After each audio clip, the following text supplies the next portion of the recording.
For Want of a Meal by MagerBlutooth. Warning! The events, actions and antics depicted in this book are performed by fictional characters in a controlled narrative setting. Under no circumstances should anyone attempt to replicate, imitate, or recreate any of the behaviours or scenarios described. Doing so could result in serious injury, harm, or unintended consequences.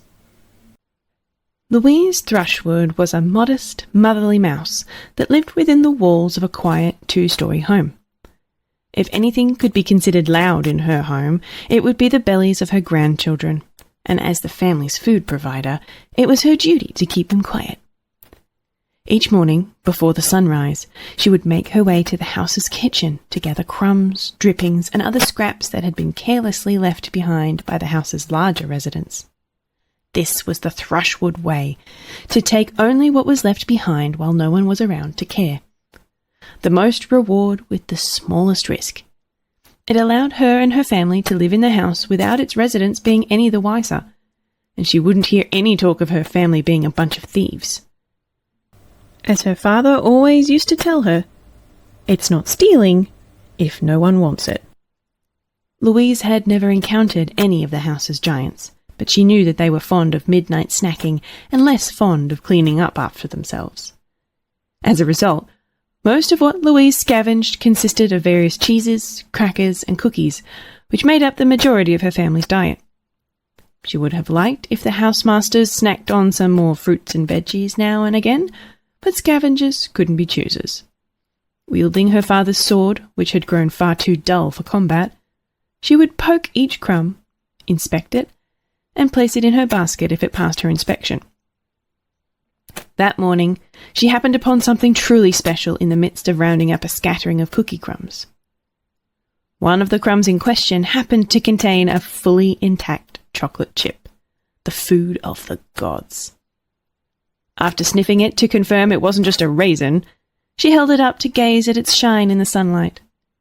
She so badly wanted to taste it. It had been months since anyone in her family had even smelled chocolate. But she had to restrain herself. Her father had always warned her about snacking while scavenging.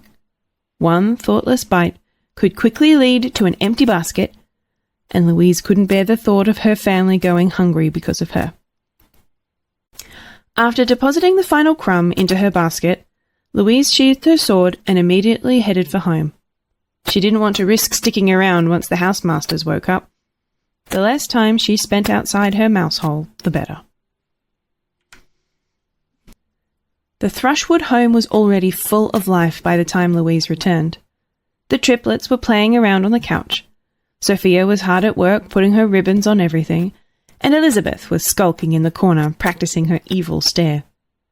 Louise's grandkids all threw out a warm welcome upon their grandmother's arrival, though Louise's own kids were a little preoccupied. Adam and Abigail were still sleeping like a rock and a log, respectively, acting as additional props for Sophia's decorations.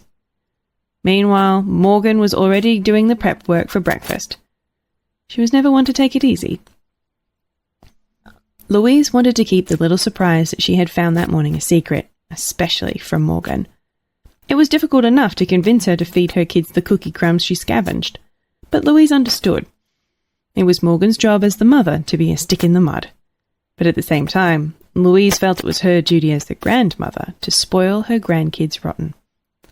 As long as she was the scavenger in the house, she'd make sure they got a little sugar in their diet.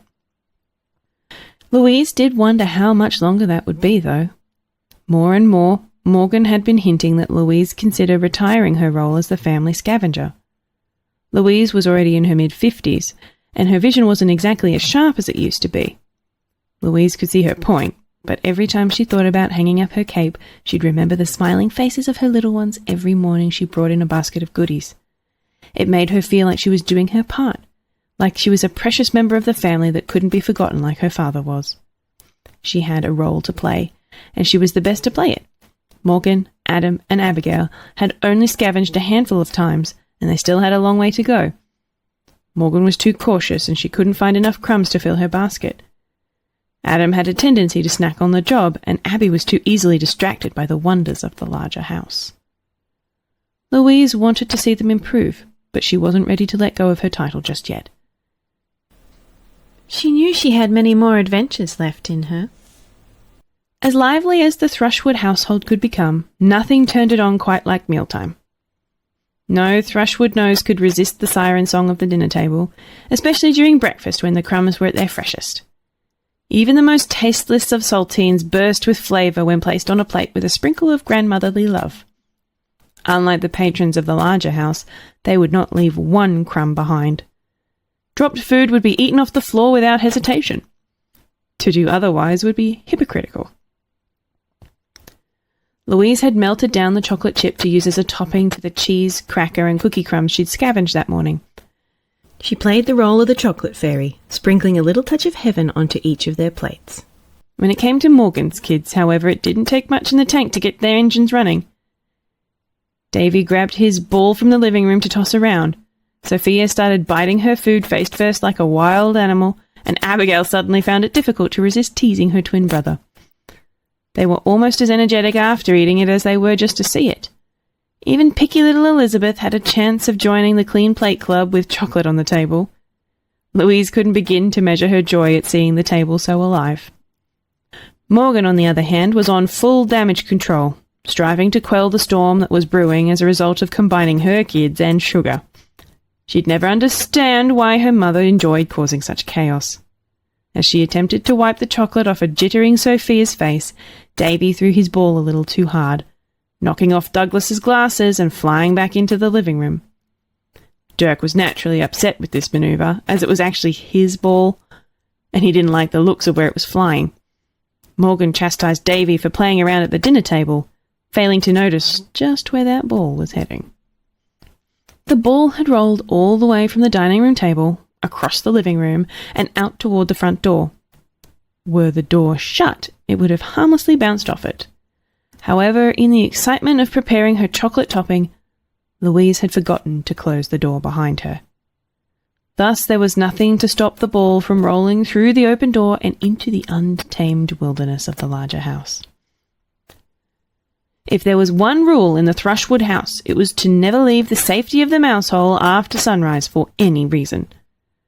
Under Morgan's rules, even looking outside of the mouse hole was grounds for a spanking. It was a rule for the adults as well as the children, though for the adults it was more of a strong suggestion. There was no telling what awaited them out there once the rest of the house was awake, and none of them were too keen on finding out. Even so, Dirk and Davy only had the one ball, and it wasn't as though there was a store around for them to buy another. If the larger residents found the ball and took it away, it would be gone forever. Louise volunteered to retrieve it, insisting there was no cause for concern. Their mouse hole had intentionally been dug out far away from any of the large furniture that could conceal predators, and the ball hadn't rolled too far out anyway. Louise was experienced enough to know what she could and couldn't get away with. She hung up her apron and strolled out to retrieve it with a casual, "Be right back," not even bothering to grab her sword or cape. Morgan was less optimistic about the idea. She wanted to tell her mother to stop, but Sophia, still high on her sugar rush, cut her off with the unrelenting demand to be read The Legend of Ice Cream again. In truth, Morgan didn't want her boys to lose their favourite toy either. She was just very partial to her grandfather's mantra of no unnecessary risks. At the very least, she wished her mother would put her cape on if she was going outside. She'd die of embarrassment if another mouse family saw her mother like that. Louise's plan of attack was simple. Walk outside, pick up the ball, run back inside. As long as nothing jumped out at her and pinned her to the wall, she was sure that there would be no issues. But there was something else, something far more dangerous lurking in the outside world to prey on her. Not a predator, not a monster, but a smell. A smell that surpassed any she had ever experienced. The many years of scavenging had strengthened Louise with a fair amount of willpower. When out on the prowl for crumbs or serving her kids at the dinner table, she was pretty good at keeping her tongue in her mouth. But when it came to real food, the sort that was actually made to be eaten by someone, she was exposed for the glutton she truly was. Her nose had a mind of its own. At that moment, Finding the source of the smell was all that mattered. All other thoughts were purged from her mind. She couldn't be shocked out of her mental state if her tail was shoved directly into an electrical socket. She had to know what it was. Following the smell with pinpoint accuracy, she made her way across the living room to the nearby door. The scent was coming straight through the vent that passed right across into the opposite room. In other words, it was coming from the kitchen. She couldn't map the scent to any food item she could name. Was it sour or sweet? Salty or spicy? She didn't know. But she had to know. The smell was too good to be true. She pushed her head through the large flap at the base of the door to see what mysteries awaited her. Louise was no stranger when it came to cats. She had seen lazy cats, mean cats, dumb cats, snooty cats, and even dog-like cats. Her strongest memory was at the old barn where she and her father once lived. There was one scrawny orange barn cat tasked to protect the silo from vermin. He was a pitiful creature, really, frightened off by a simple poke to the hindquarters with her father's sword. Over time, Louise's father managed to train him to fetch the leftovers from the farmer's table and save him the trouble of scavenging. Over time, Louise saw the cat as a friendly companion, like a big teddy bear that brought her food. The creature on the other side of that door flap, though, was no teddy bear. Its appearance was so striking that it knocked Louise out of her trance. The beast was covered from head to tail in a forest of thick fur. Much of the forest was coated in a bright brown, with white markings lighting up its cheeks, feet, belly, and tail tip. The white markings on its feet and tail were preceded by heavy patches of dark brown, resembling the broken shackles of an escaped prison convict. That same dark shade of brown formed long, jagged stripes that descended down her back and forehead, like scars obtained in the process of escaping said prison. Most intimidating of all, her side boasted a unique and unusual marking of the same dark colour in the shape of a foreboding skull. As the cat turned around, Louise could see the same marking miraculously adorn both sides, making the creature equally intimidating no matter which way it was facing. The cat's fur was certainly off-putting, but what really struck Louise was how massive the beast was in size. While the vast amount of fluff obscured the creature's true size, this was definitely one fat cat. It made her old barn cat friend look like a large rat by comparison. Louise couldn't believe she had been living in the same house as something so enormous without knowing about it. In hindsight, she was feeling awfully glad that her family avoided the house's larger patrons.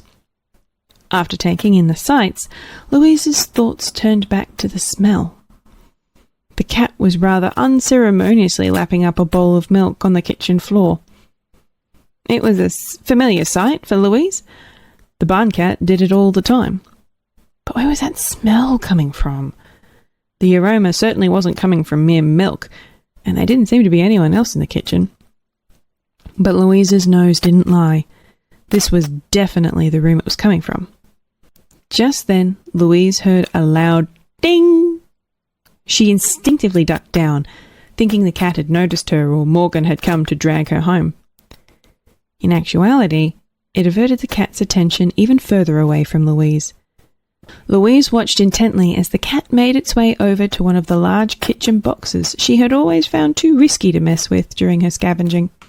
After responding to the ding, the cat returned to its milk bowl, and Louise became privy to the answers of two of her questions.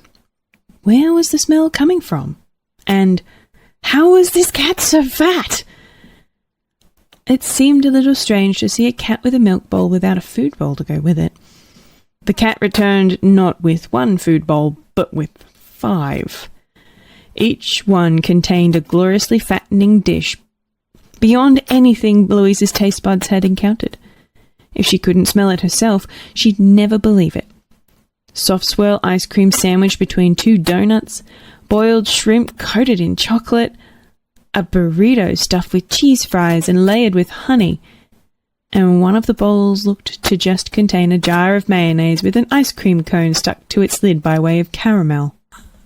The cat certainly had peculiar tastes. But Louise wasn't one to talk. Each bowl sent more and more saliva pouring out of her mouth until she finally caught herself and scooped her tongue off the floor. She knew she had to resist her burning desire to leap into the nearest bowl and join the cat in its feeding frenzy, but the food wasn't helping her sense of duty. The bright blue bowl closest to Louise had a ham, cheese, and marshmallow sandwich in it that was practically begging her to eat it. The raw fish in between the two bread slices was practically looking at her. She could hear it calling her name. Just one bite. Morgan and the cat will never know. Louise couldn't do it. She had to turn away. If the twin skulls on the cat's sides were good for anything, it was dissuading Louise from risking getting up close and personal with them.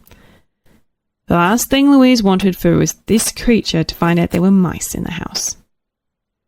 Wrestling herself free of the tantalizing odours and colours, Louise pulled her head back through the door and steeled herself to return home. The image of the cat eating was burned into her mind as she headed back, including one little detail that stood out to her. Louise had encountered those bowls before in an empty state. Each one was emblazoned with a single word must have identified its owner. Ambrosia. Louise's foray into the unknown had not gone unnoticed. While she had felt helpless to do anything as her mother brazenly wandered beyond any conceivable realm of safety, Morgan was all too eager to read her mother the riot act upon her return. Slamming the door to their home shut and locking it tightly, Morgan shoved her mother back into the dining room. Louise's feet dragged along the dirt floor in apprehension. Louise didn't make any excuses. She knew what she did was wrong. She knew Morgan's anger was justified. She had let her love of food take over and put an unnecessary risk on the family's head. This was not the Thrushwood way.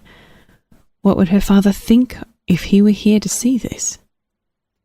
Louise didn't dare mention the sights she had seen, as she knew even hinting there was a cat in the house would send Morgan to the ceiling. She could still remember all the times Morgan would crawl into her bed at night, crying that she saw a cat tail outside her window. They had lived in a hollow log back then, and it took forever to convince Morgan that it was just a cat tail. But this time the cat tail was very real, and like the rest of the cat, it was bigger and fatter than even Louise had ever seen.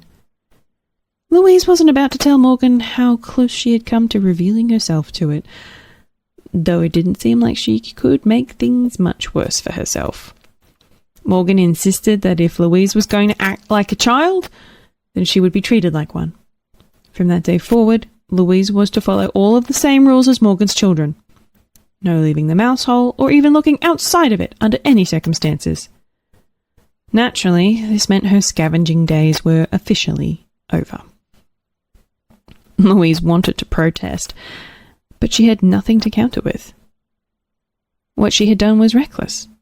What if she encountered such a delicious smell while scavenging? Would she be able to control herself then? It wasn't as though Morgan, Adam, and Abigail couldn't perform the job.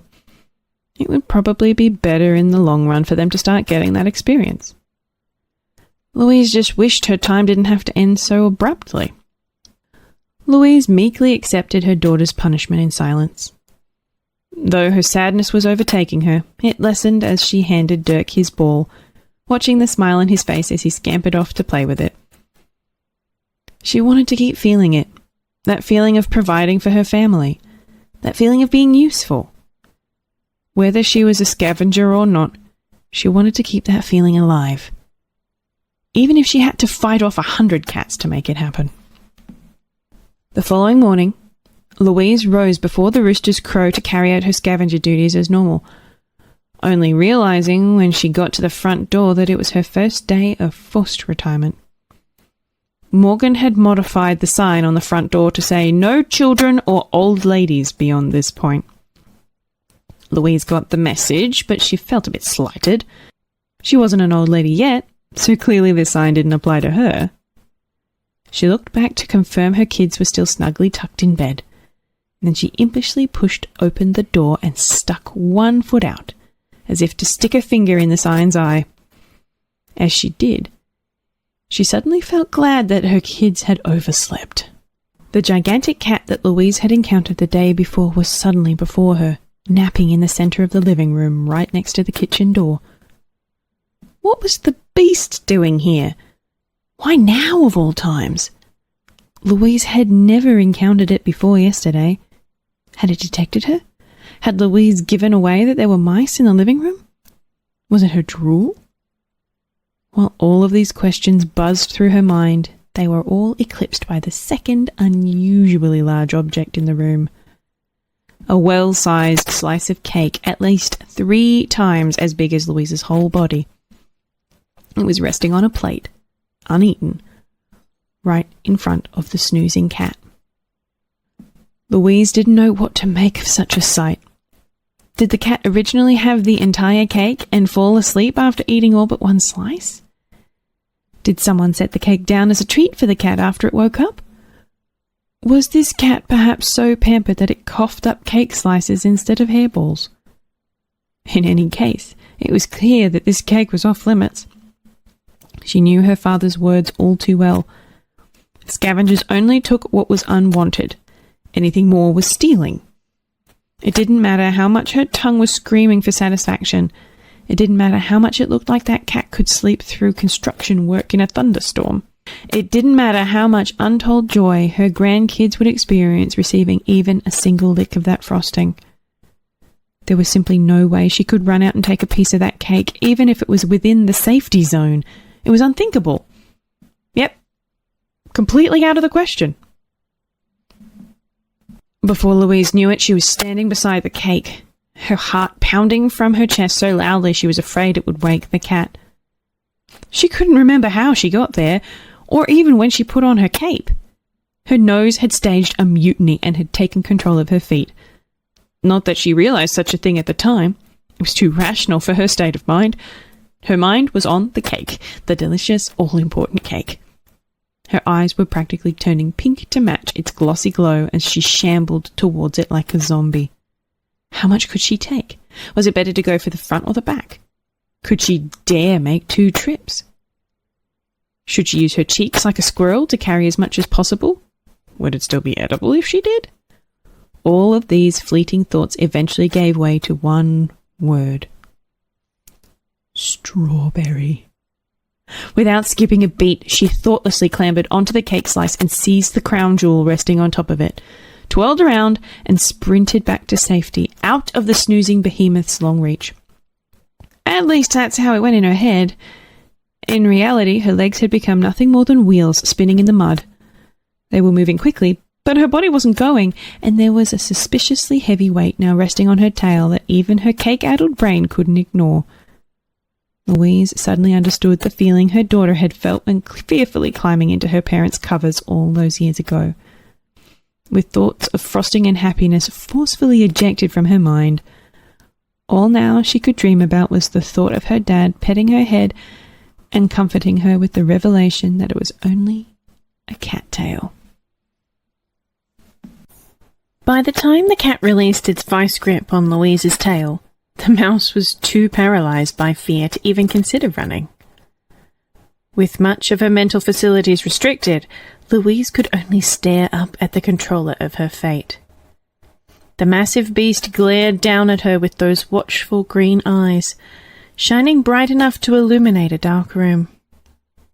As the two stared motionlessly at one another, a desperate thought of hope managed to escape the tangled maze of Louise's mind. It was true this cat was beyond intimidating in appearance, but Louise wasn't entirely sure what kind of personality it had. She knew it had an appetite that could rival even her own, but beyond that she had no clue what category this creature fell under. Perhaps at heart it was no different than the timid barn cat she and her dad had befriended all those years ago. Finding the strength to speak, Louise called out the name she had seen written on those food bowls. Ambrosia. Based on the way the cat's ears pricked up, Louise was convinced that she had guessed its name correctly. It gave her the courage to continue. She began by apologizing to the cat for disturbing its sleep and taking its strawberry. She set the strawberry down as a peace offering, insisting that the cat would never see hide nor hair of her again if it let her go. She attempted to butter the cat up, insisting that a cat so big surely had a big heart to match. She was reasonably certain it was a lady cat, so she added that a lovely lady like herself surely didn't have the stomach for violence. She gauged the cat's face for a reaction. Louise wasn't certain, but she thought it was smiling, so she smiled back as best she could, putting all of the manners her dad had taught her to use. Was she getting through to it? Had she said something wrong? Could the cat understand her words?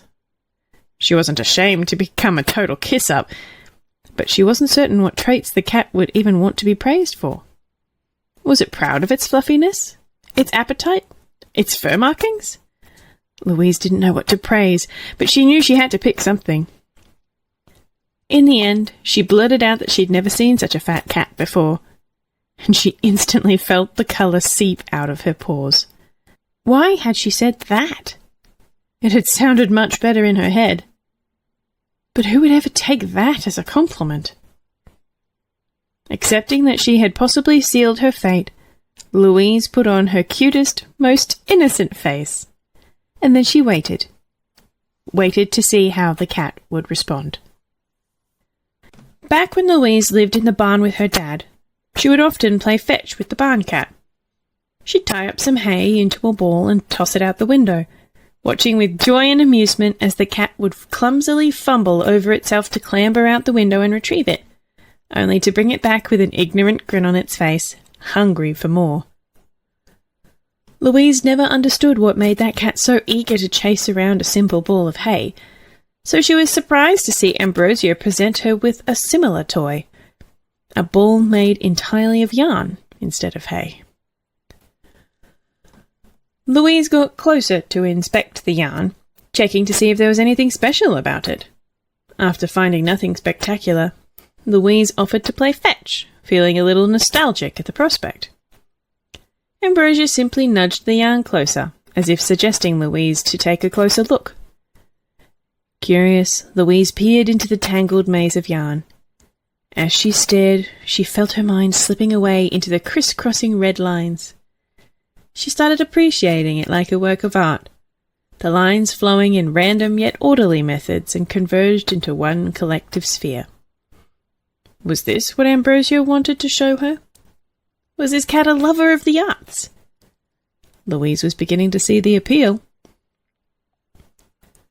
Before Louise could get too impressed, she suddenly realized that it wasn't just her mind that was lost in the bright red yarn. It was her body, too. As she was admiring the look of the yarn ball, something had shoved her inside from behind. She scrambled to free herself, but she only ended up hopelessly entangled, loosely enough that she could squirm, but firmly enough that she couldn't squirm free. She cried out Ambrosia's name for assistance, but by that point the ride had already started. Up and down Louise was thrown, carelessly and playfully.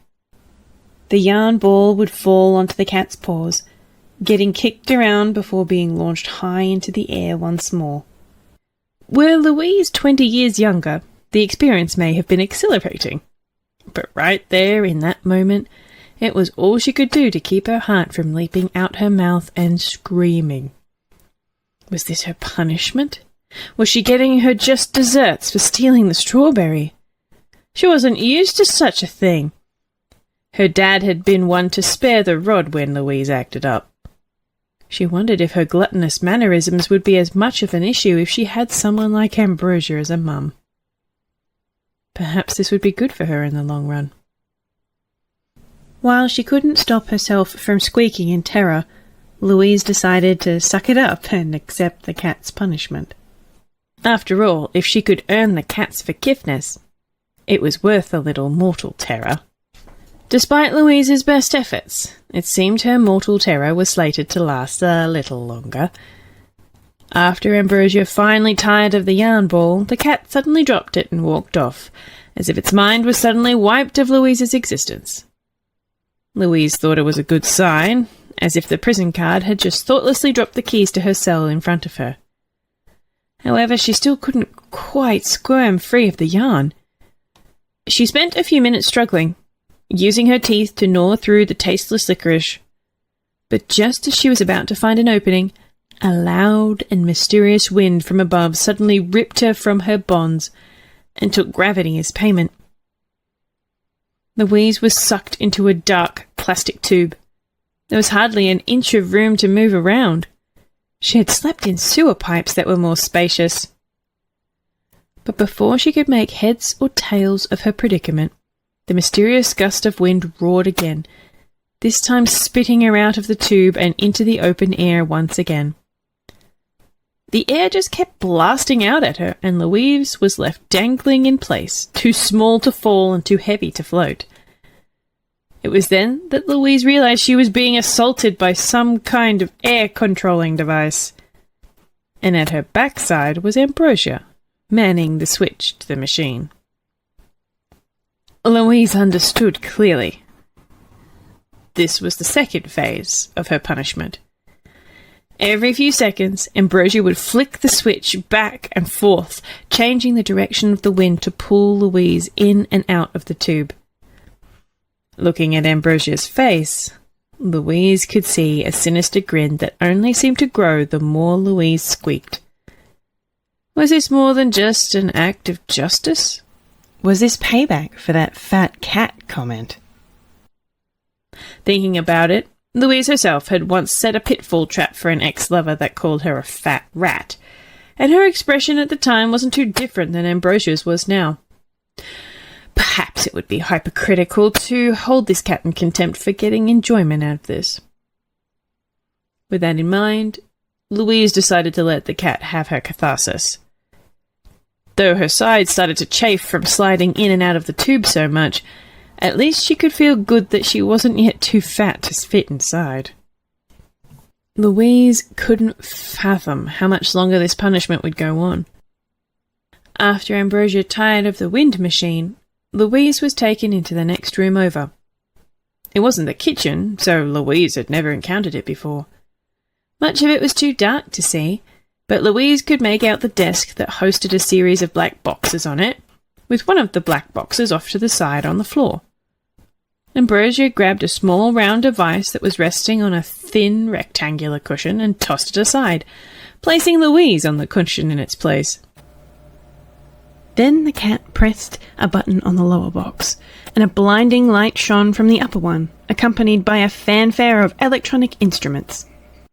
Ambrosia sat down in the chair in front of the desk and put on a set of fancy-looking earmuffs with an attached stick that extended to Ambrosia's mouth. Louise wasn't sure what purpose the earmuffs served, as Ambrosia wasn't even wearing them on her ears. Nevertheless, the cat was fixated on the glowing box, while at the same time refusing to release her grip on Louise. In terms of punishment, it was far tamer than the yarn ball or the air machine. Ambrosia would slide Louise around the mat with erratic movements, occasionally pressing down on Louise's backside every few seconds.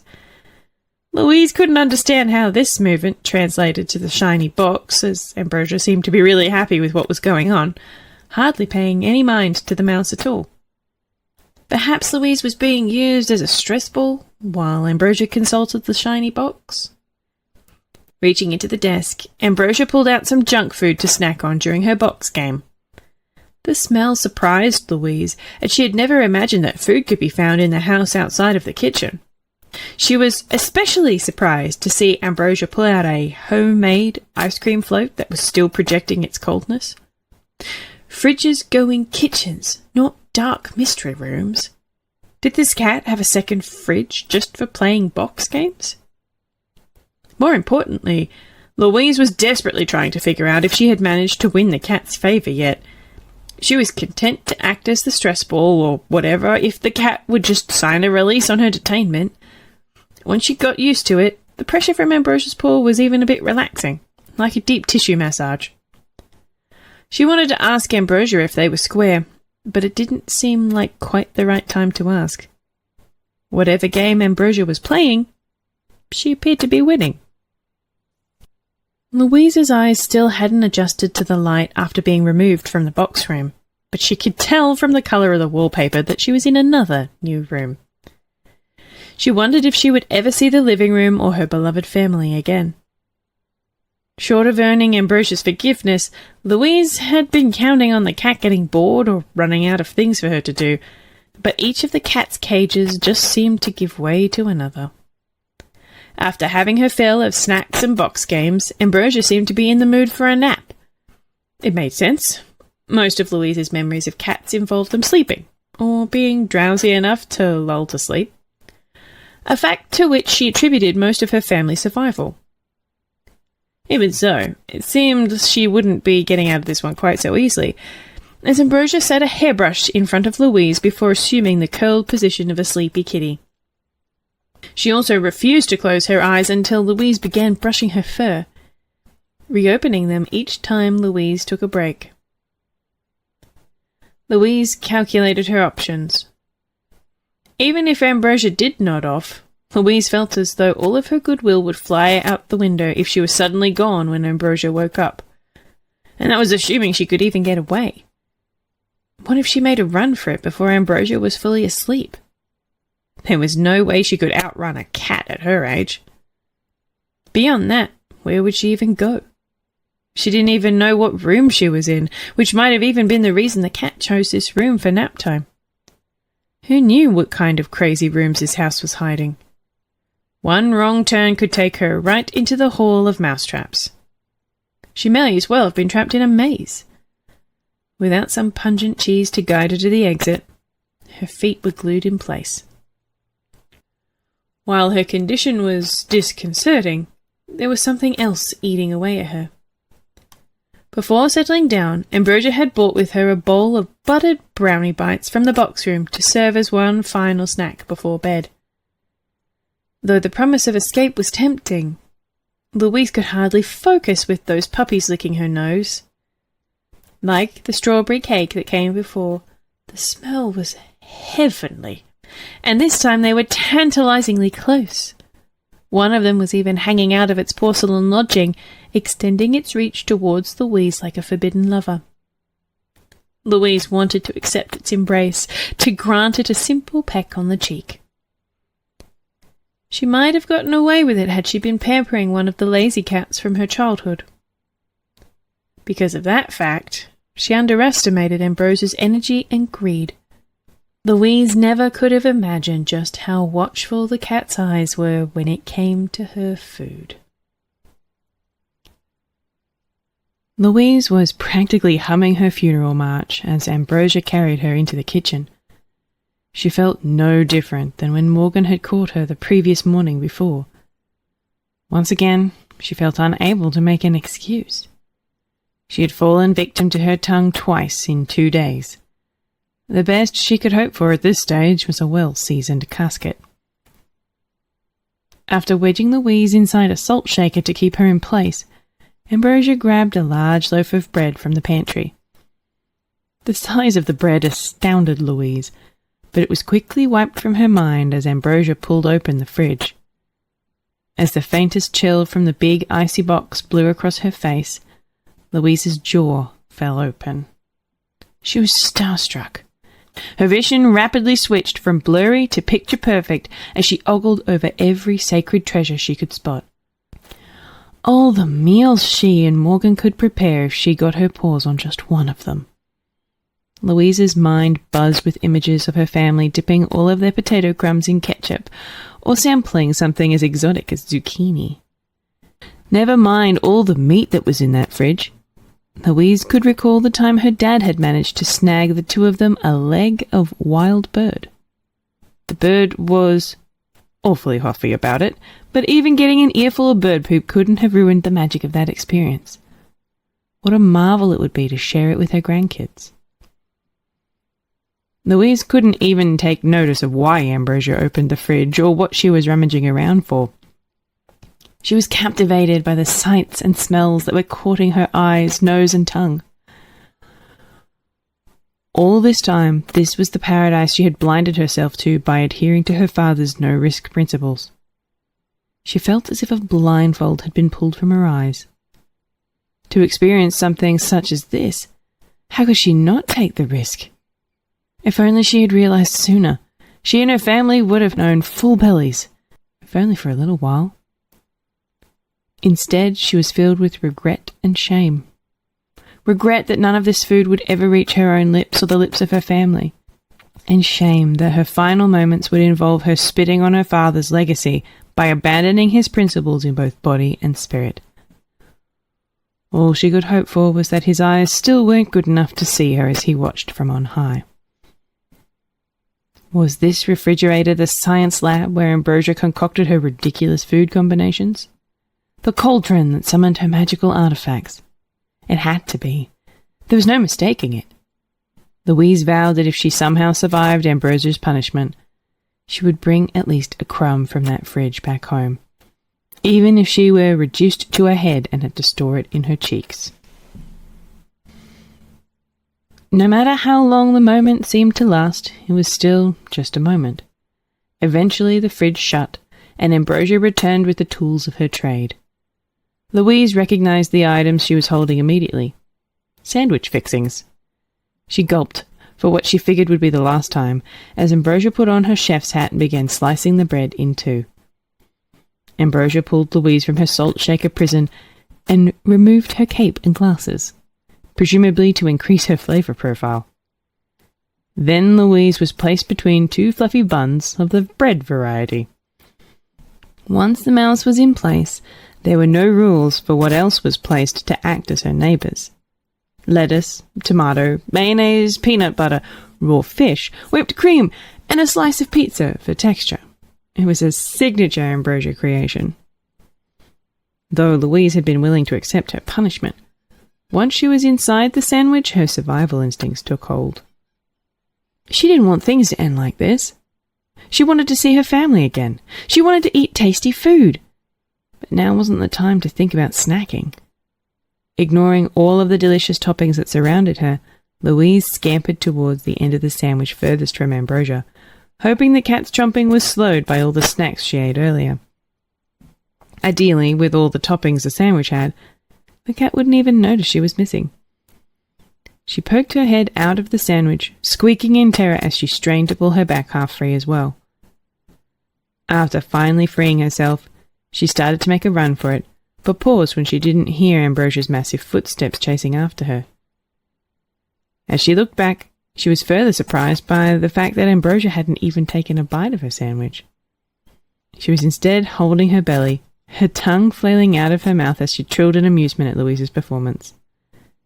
Louise's face turned bright red. First in embarrassment, then in anger. She was beginning to suspect this cat was messing with her. With a pickle on her head and a chip on her shoulder, Louise was positively beside herself. Putting her in a sandwich and eating her was one thing, but being a big bully was inexcusable. Neither Louise nor her father would ever tolerate such behaviour. It riled Louise up more than anything. She could recall a time when Davy was something of a bully to his brothers, and she had felt compelled to set him straight even more than Morgan did. When it came to such things, she didn't care how big or intimidating Ambrosia looked. This cat needed to be taught some manners. After being taken back to the living room for Ambrosia's next game, Louise insisted on digging in her heels and calling Ambrosia out.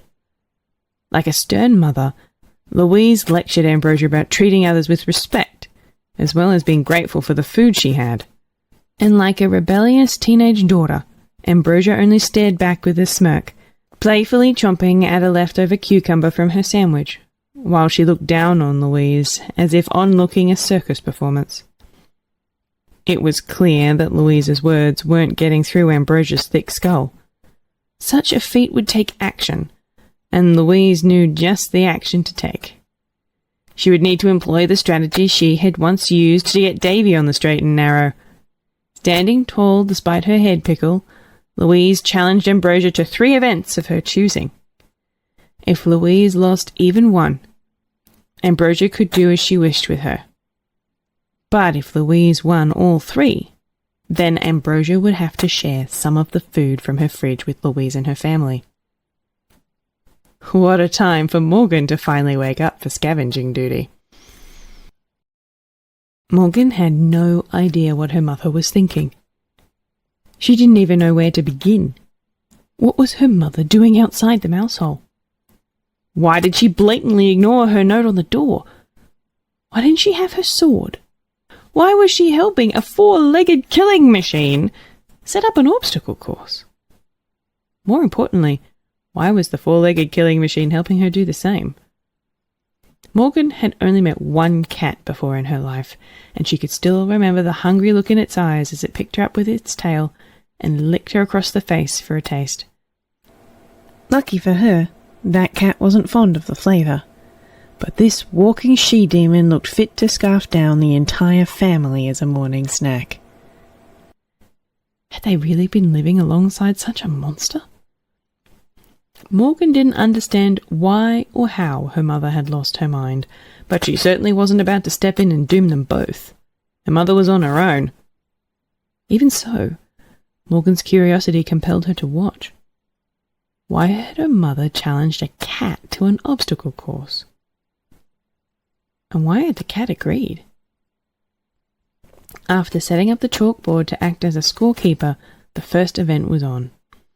Though the stakes were high, Ambrosia was still only playing around, high-stepping beside Louise at a brisk pace while the mouse ran as fast as she could. Ambrosia intentionally knocked over every obstacle she came across. Whether it was intentional or sheer clumsiness, it didn't matter. The obstacles only served as the path to the finish line, and none of them incurred any penalties as long as they were passed. Louise didn't complain either. Her plan didn't come into play until the final obstacle. With the last set of obstacles before them, Morgan could barely watch. The cat had her mother dancing in its paw the entire race, and Louise could barely keep up. After Ambrosia cleared the last hurdle, all that remained was a pair of crawl tubes, one for each competitor. Louise was still nearing the top of her ladder, trying to climb her own final hurdle as Ambrosia slid into her crawl tube. Then, just as Ambrosia pulled her head out to squeeze through the tube and deliver the final blow, she suddenly stopped. Her backside wasn't following her.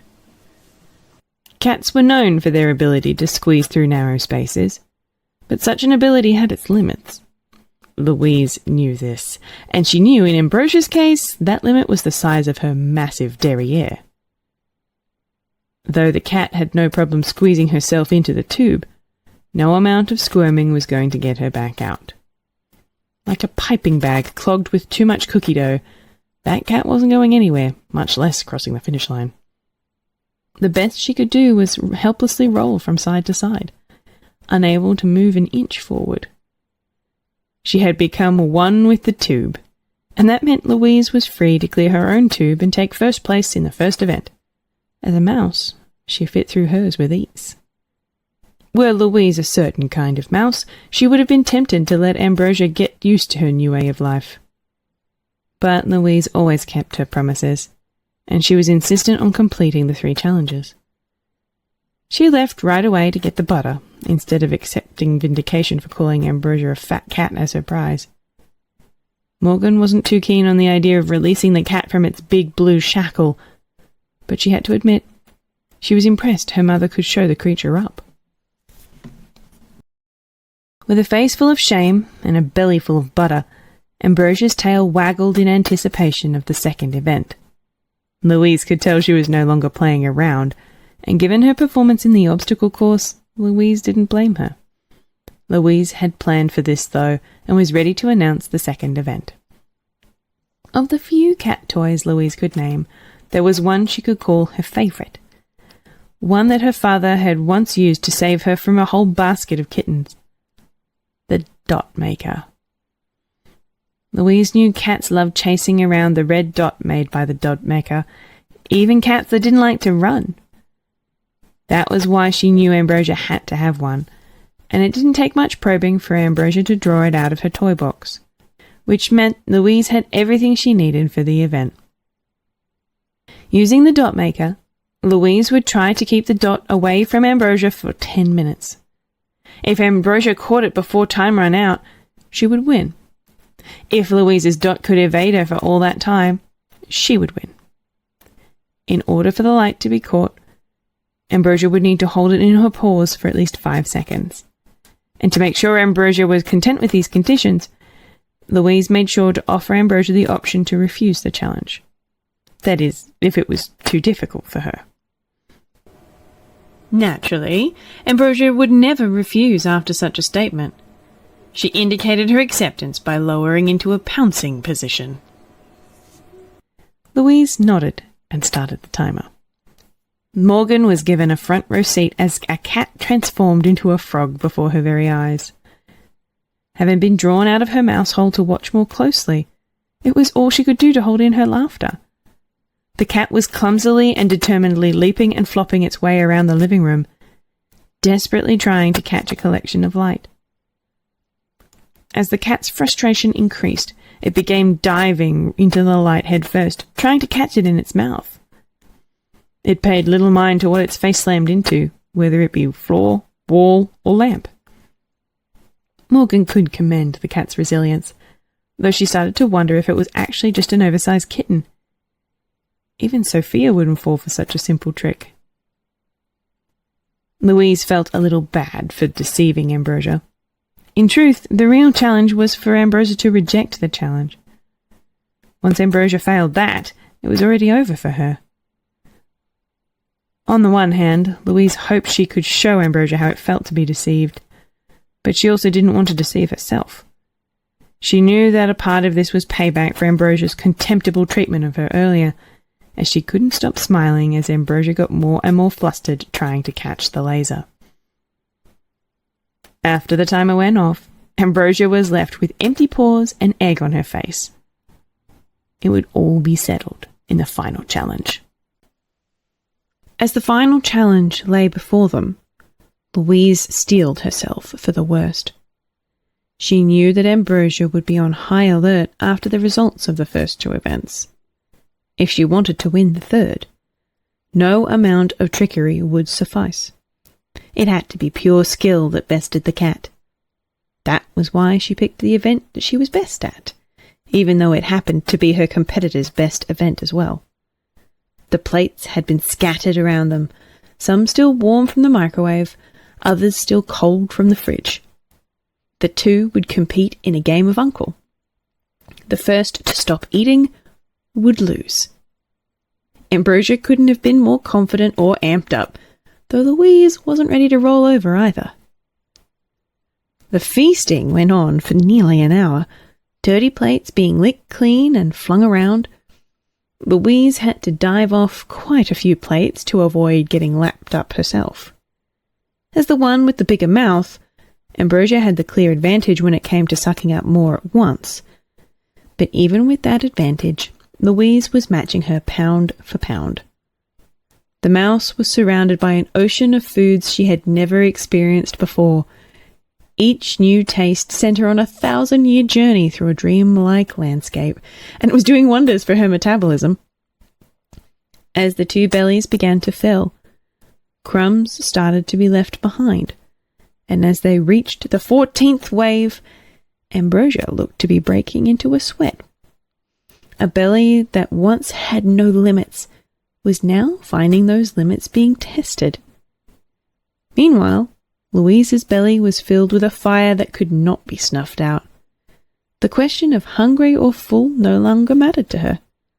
Her nose that had been eternally kept on a leash was finally free to sniff to its nostrils' content. Ambrosia tried to keep shoveling down more food, but the look on her face suggested it would soon be coming back up. Her stomach gurgled as if crying out to stop the madness, but she refused to listen. Even as her chin dropped to the floor, even as her eyes sagged and her ears drooped, even as her own tongue flopped out of her mouth in surrender, she wouldn't admit defeat to the little mouse. Once she passed a plate of fish after taking only a single bite, it was clear she was finished. All she needed was one more handful of spaghetti for her pride to get the message. Ambrosia was stuffed. Morgan watched the whole thing from afar, and with the two competitors looking a little bloated, she elected to take care of the scoreboard for them. It took a good 5 minutes after Ambrosia's surrender for Louise to realize she had won. There were still so many other delicious foods to try, and she only had one mouth to eat them with. Once it was over, she felt a little disappointed that she didn't get to taste everything. She kind of hoped Ambrosia would ask for a rematch. With a protruding gut and a shiny gold medal around her neck, Louise strolled into the kitchen with her head held high. Victory was hers, which meant it was time to claim her reward. With her nose quelled for the moment, she felt confident that she could resist her greed, and she didn't want to be greedy anyway. She would insist on only taking a few items from the fridge, enough to make a delicious dinner. She couldn't wait to show her family the spoils that awaited them. If it was anything like the food she had just eaten, she was a little nervous that they would find it too overwhelming. She wondered how they would react. How Morgan would react. Would this earn Louise back her scavenging privileges? Would Morgan chastise and punish Louise even further for her recklessness? And what would her father say if he could see her now? She had dishonoured the Thrushwood way, but made it through the brambles and to a new promised land. Surely he would be proud of that, right? Lastly, Louise wondered how Ambrosia would react. After the cat had recovered from her loss, she had mostly been silent, her smug aura completely absent for once. Perhaps experiencing such loss had humbled her and taught her that size wasn't everything. Perhaps Louise had earned her respect with her performance, and they could now become close friends. Ambrosia and Louise did have similar taste in food. Perhaps they could share recipes. Louise would be more than happy to brush her fur and play with her in exchange. But before any of that, it was time for the cat to hold up her end of the bargain. Louise waited in anticipation for the silver medal kitty to open the fridge, and Morgan waited from the shadows with a smile that could light up the dark. Louise squirmed with all her might, but she couldn't move a millimetre. She couldn't even tip over the cone with her legs stuffed so firmly underneath her. Earlier, she had been wedged tight into a salt shaker and just barely unable to wiggle out. But now, she couldn't squeeze her way out of an ice cream cone if her life depended on it. It was difficult to feel betrayed when she felt so embarrassed. She tried squirming once more just in case, but it was no use. After the results of the eating contest, no amount of squirming or sucking in was going to pull her free.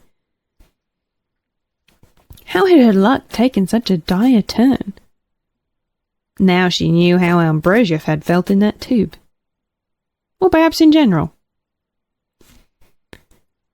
Ambrosia returned to the room carrying a yellow putter. Not content to just stuff her mouse friend into an ice cream cone and laugh, she smirked as she put her master plan into action. Louise wasn't certain what it was until Ambrosia opened the window and flipped up Louise's cape, exposing the mouse's hindquarters.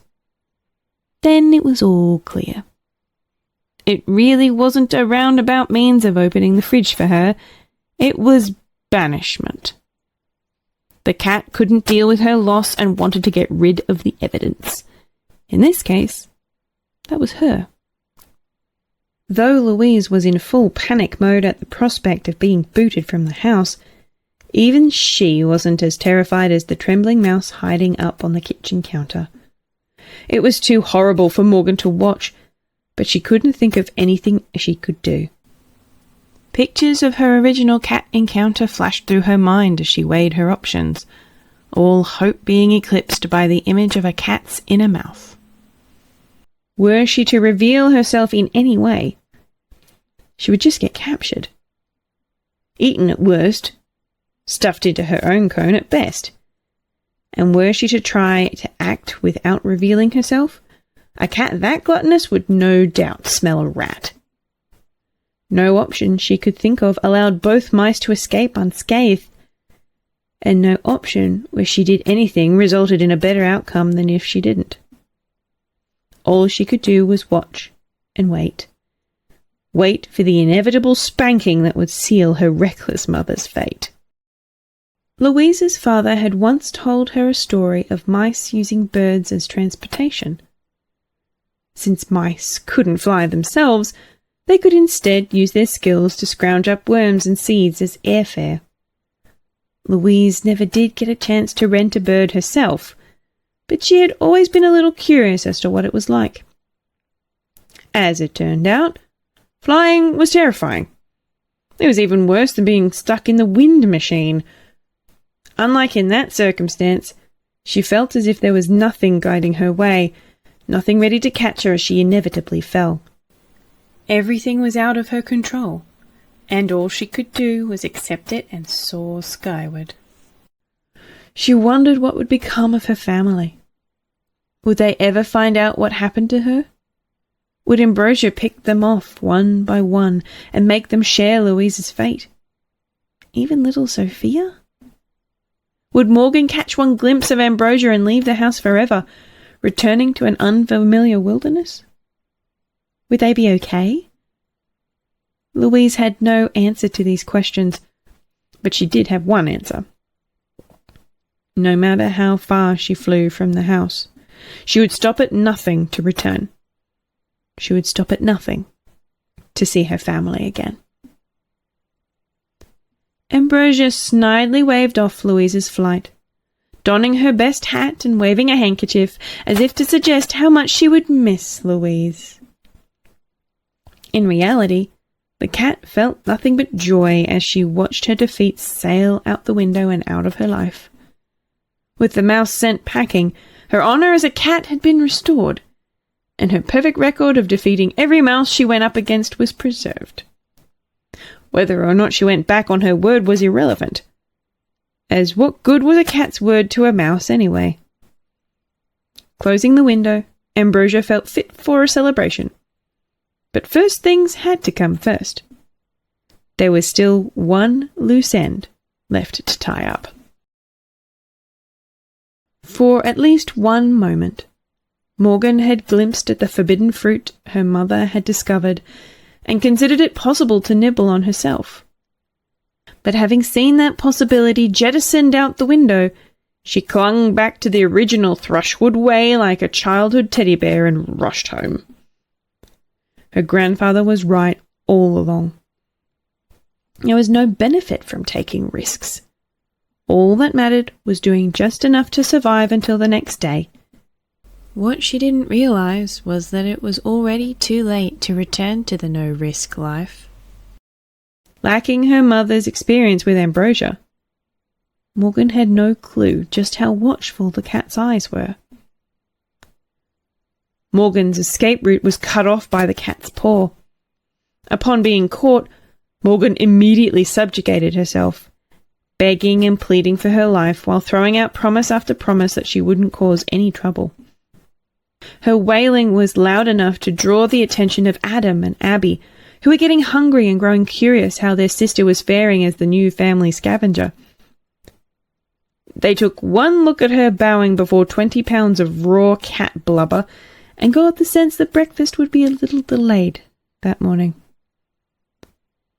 The blubber grinned menacingly, revealing the size of its pointy teeth.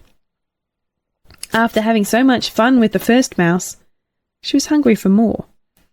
And seeing the red-caped mouse put on an even more pitiful display than the green-caped one, it was clear that fun was exactly what she'd get. Wrapping her tail around the red-caped mouse, she motioned with her paw to invite the two watching from behind the wall to come play too. No longer content with a mere game, Ambrosia wanted a full-fledged party. Donning the attire befitting of her status, Queen Ambrosia lounged back in her favourite spot beside the kitchen window. It was the warmest spot in the whole house, mainly because it was on top of the stove. Ambrosia loved to turn the stove on medium-high so she could warm her head and bottom at the same time. It was much less work than having to flip over every few minutes. And it was even more relaxing now that she had her jesters to cater to her every whim. It had been a good 15 minutes since her eating competition, and she was starting to get a bit peckish. With a pair of dainty claps, she sent 2 of her servants to fetch her an apple pie, while she scarfed down some bonbons as a pre-pie snack and had her 3rd jester fan her. She wasn't concerned with them sneaking a nibble of her food. She could tell they were far too intimidated of her to attempt such nonsense, as Red Cape had no doubt shared the fate of old Green Cape with the other 2. Ambrosia felt on top of the world. Though as luxurious as her throne was, she couldn't help but feel there was a tiny speck of dirt on it that she just couldn't wipe clean. The images of her losing the mouse's 3 challenges still plagued her mind. She couldn't fathom how she managed to lose all 3 challenges, or how a simple mouse had beaten her almost effortlessly. The first 2 were whatever, as the mouse had used dirty tricks. But losing the eating competition was unforgivable. It besmirched her honour as a cat. It was her job to be feared by mice, to have absolute authority over them, and most certainly have a bigger appetite than them. If a mouse could so easily overcome her, she may as well be a mouse herself. She had thought banishing Green Cape would restore her honour, but the shame continued to linger. Part of her wanted the little vermin to come back. She wanted a chance to redeem herself for real.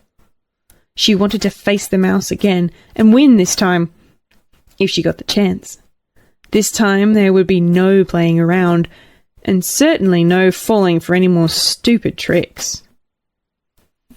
As if to answer her pleas, a rumble in the bushes outside gave way to a familiar face. It didn't make much noise, but such an occurrence would never escape Ambrosia's watchful eyes. She smirked with glee just before the scent of her pie reached her nose. It seemed it was the Queen's playtime once more.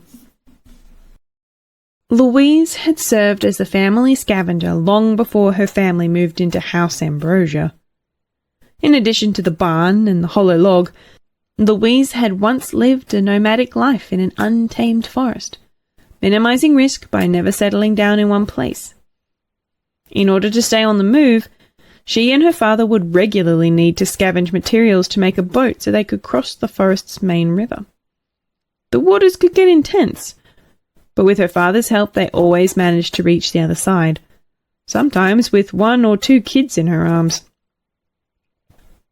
Given that experience, one would think crossing a mere swimming pool by herself would be much simpler. Originally, she'd planned to simply walk around it, but that plan turned belly up as soon as her favourite kitty squeezed through the backyard cat flap. With Ambrosia on the other side, looking ready to pounce at a moment's notice, it seemed that crossing the pool by boat would be the safest bet after all. Given Louise's experience with cats, she was fairly certain Ambrosia wouldn't be willingly taking a dip to swim after her. After scavenging a small inner tube and a stick to use as a makeshift boat and paddle, Louise began the long journey across. She saw Ambrosia getting comfortable over on the other side, dressed in what appeared to be a 2-piece bikini and setting up some yummy-looking refreshments. However, she figured that could be to her advantage. If Ambrosia got comfy enough, it was possible she would fall asleep, allowing Louise to pass without a fight. Little did Louise realize just what Ambrosia was getting comfy to do. That being said, Louise soon felt overjoyed that she hadn't challenged Ambrosia to a game of darts as one of her 3 events. Of all Ambrosia's faults, her aim was not one of them. This cat was crazy accurate. With a single throw, Ambrosia's dart punctured Louise's boat and sank it instantly, leaving Louise no choice but to swim back to shore. Not wanting to give Ambrosia the chance to move in for a finishing blow, she swam all the way back to the other side, as far away from the cat as possible. Ambrosia chortled from the comfort of her pool chair, taking a sip of her chocolate-infused juice and munching her chocolate-coated hot dog. Now soaking wet, Louise retreated into the bushes to think. Regardless of how comfy Ambrosia looked, it was clear there was little chance of her falling asleep, and Louise couldn't possibly scavenge enough boats to exhaust her darts. Moreover, it would be difficult to make it to the house even if she did manage to cross the pool. Ambrosia could just wait on the edge and scoop her up as she approached. There had to be a way across that would give her a clear shot to the back door, and Louise would give up anything to find it, even the nose on her face. Ambrosia was grinning from ear to fluffy ear, having successfully repelled Green Cape without breaking a sweat. She could feel the weight of her shame beginning to lift. All she needed to do was stop a few more of the mouse's futile attempts, and her reputation as a cat would be restored. She wondered what the mouse would be planning next as she kept her eyes locked on the bush it retreated into. Before long, Green Cape returned to the pool with a new plan and a new boat. Despite its size, it managed to lug an entire half of a mattress from the bushes and plop it into the pool. It was an impressive display of strength, but Ambrosia could only smirk at such a pointless endeavour. It was no use trying to use a boat that Ambrosia couldn't pop with her darts. Even if it did manage to row across, Ambrosia could just snatch it up once it reached the other side and send it flying again. No big deal. Ambrosia kept watching with curiosity, as the mouse hadn't yet boarded the boat. It seemed to still be assembling something to place on it. Ambrosia hoped it was a weapon. She loved it when mice thought they could construct something to overpower her. However, as it turned out, it was something far more interesting. The mouse presented a plate of pancakes that looked like something ripped from the pages of a catalogue. They were perfectly stacked and topped with a variety of berries. Ambrosia had no idea where the mouse obtained such a scrumptious treat, but she could smell a trap a mile away. The mouse was clearly trying to lure her to the other side, where it likely had a snare or something in wait.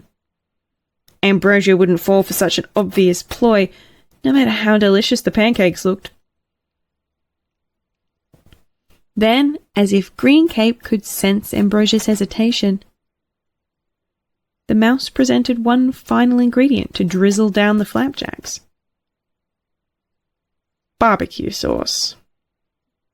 Ambrosia could feel the sweat falling down her face, while her tongue wiggled through her lips as if arising to feed. She couldn't believe Green Cape was capable of such devilry. This mouse was after her own heart. Ambrosia got up from her chair and took a casual stroll over to Green Cape's new makeshift boat. She could still see the mouse hiding behind the tree and could tell it was in no position to make a run for it. She took a closer look at the pancakes, then took a big whiff. They smelled just as good as they looked. The berries and barbecue sauce swirled together into a beautiful blend that sent Ambrosia's eyes spinning. Surely one little bite couldn't hurt. Louise internally fist-pumped as Ambrosia positioned herself onto the mattress to taste her creation. It seemed the two were cut from the same cloth after all. Louise knew Ambrosia would go gaga once the barbecue sauce made its appearance. Those were just the kind of taste buds Ambrosia had.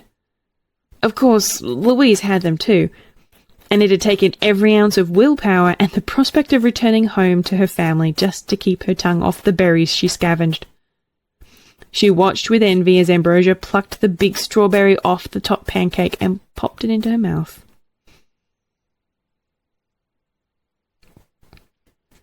Louise didn't have much time to endure the sight, however, as her trap had just sprung into action. With Ambrosia firmly lounging atop the mattress, Louise pulled out her new oar and dashed over to the boat. As she had hoped, Ambrosia was too enthralled with the pancakes to notice her, the only situation where Ambrosia's watchful eyes lost their omniscience. Louise was surprised Ambrosia hadn't noticed anything suspect about her snack, but she wasn't about to complain.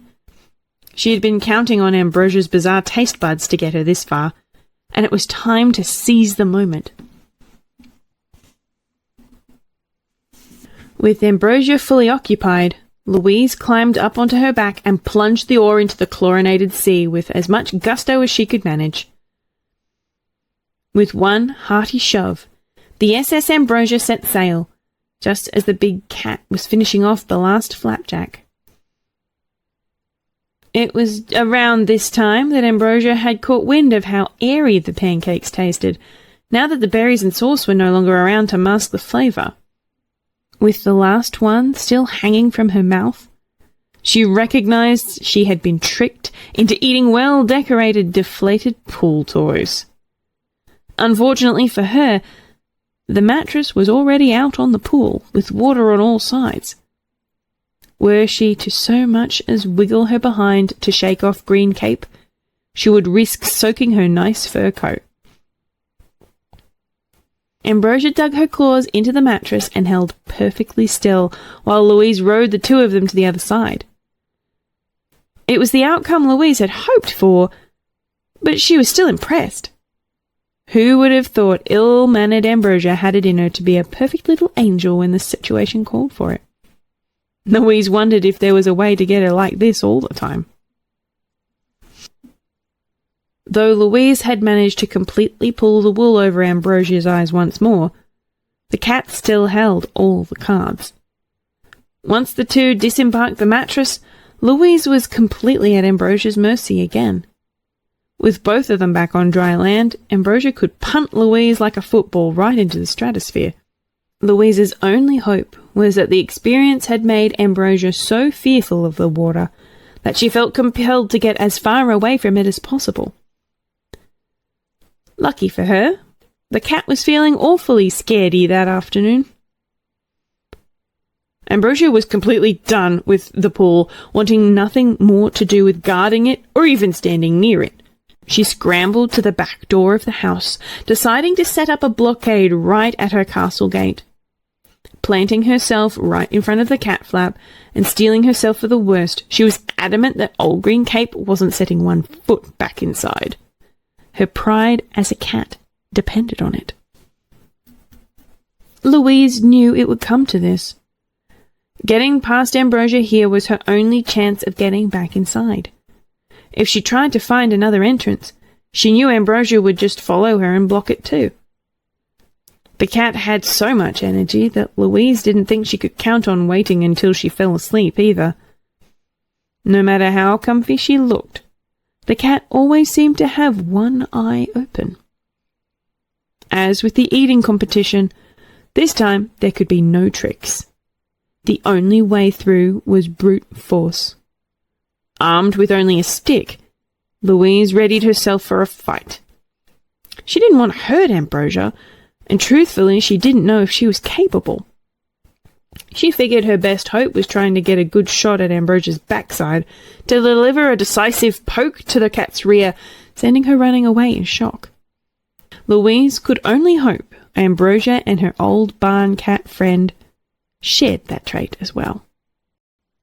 Despite Louise's limited knowledge of cats, one thing she knew was that they were very heavy.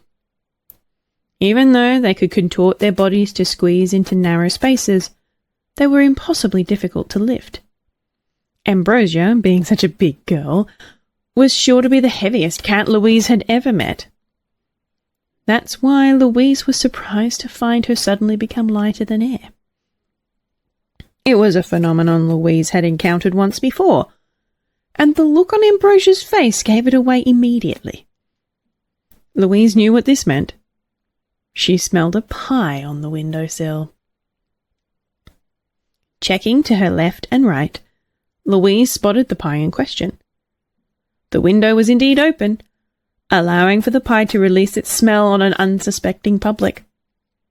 Ambrosia, having succumbed to its visible aroma, fell completely under its trance, the smell gingerly extracting Louise from her mind to replace it with thoughts of ice cream and whipped topping.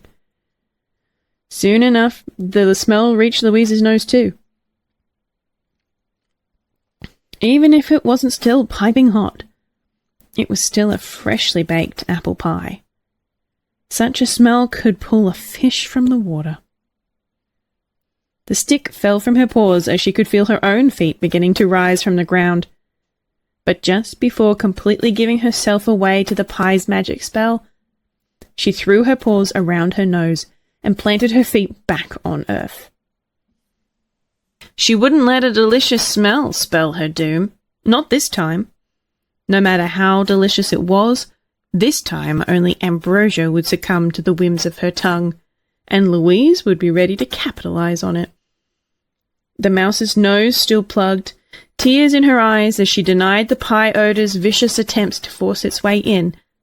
Louise watched as the cat rose higher and higher, until her hefty posterior was no longer blocking the door. Putting all hope into Ambrosia staying entranced, Louise darted towards the cat flap, passing through the blockade to return home. With Ambrosia's last line of defense up in smoke, Louise had finally succeeded in returning home. Having successfully made it back inside, Louise couldn't get but a few meters from the door before her legs started begging for mercy.